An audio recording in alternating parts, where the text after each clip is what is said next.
दोस्तों नमस्ते प्रणाम। आइए आप लोग के बीच में बहुत सुंदर एक पुरवैया छपरा गीत गाने जा रही हूँ। अच्छा लगे तो लाइक सब्सक्राइब और कमेंट करके बताइएगा।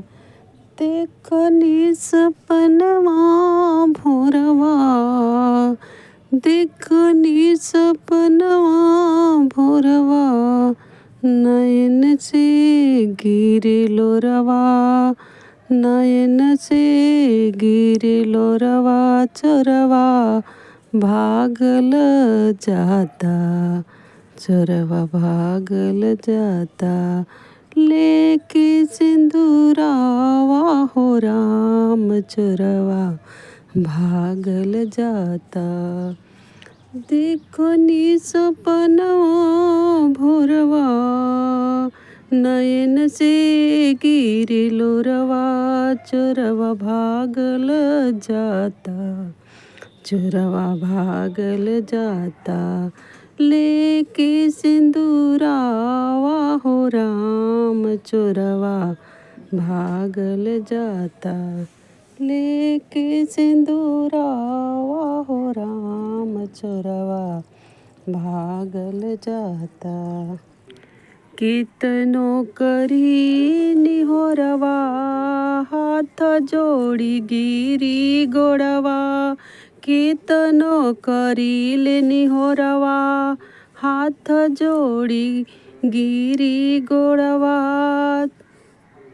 हमरो न सुनत नइखे हो बेदर्दी, हमरो न सुनत नइखे हो बेदर्दी,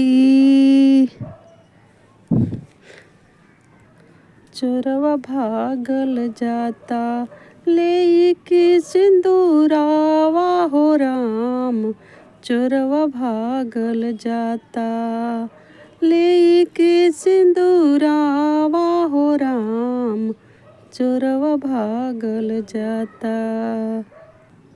देखनी सपनवा भोरवा, नयन से गिरे लोरवा, चोरवा भागल जाता, चोरवा भागल जाता, लेके सिंदूरावा हो राम, चोरवा भागल जाता, लेके सिंदूरावा हो राम, चोरवा भागल जाता। देखो नी सपनवा भोरवा, नयन से गिरे लोरवा, नयन से गिरे लोरवा, चोरवा भागल जाता, चोरवा भागल जाता, लेके सिंदूरावा हो राम, चोरवा भागल जाता, लेके सिंदूरावा हो राम, चोरवा भागल जाता। बनल रेशम के डोरवा, सजना के मारे कोड़वा, बनल रेशम के डोरवा, सजना के मारे कोड़वा, छोड़े नाही केतनो हम करी कर जोरवा, छोड़े नाही केतनो करी कर जोड़वा, चोरवा भागल जाता, चोरवा भागल जाता, लेके सिंदूरावा हो राम, चोरवा भागल जाता, लेके सिंदूरावा हो राम, चोरवा भागल जाता।